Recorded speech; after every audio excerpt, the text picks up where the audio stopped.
16 number जातीय राजपथ टांगी Chandpur bypass रे पत्थर बंधठारे भयावह दुर्घटना घटी। ट्रक हेल्पर मृत्युवरण कर चालक गुरुतर होता जमापड़ी। मृत हेल्पर परिचय मिल न बेले ट्रक चालकर घर बिहार और तार नाम ब्रिज किशोर गिरी जहाँ बयस 32 वर्ष बोली जमापड़ी। घटना घटी गोटे ट्रक खराब हो ट्रक चालक रास्ता पर ट्रक को पार्किंग कर ट्रक मरामती करते पछर गोटे ट्रक आसी पिटी होता। दुर्घटना एत भयावह होता ट्रक हेल्पर मुंडटी कटि जाता।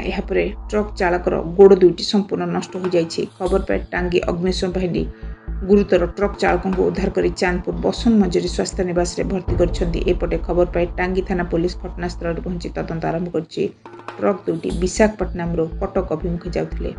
Nirakarpur Balangir road mobile TV.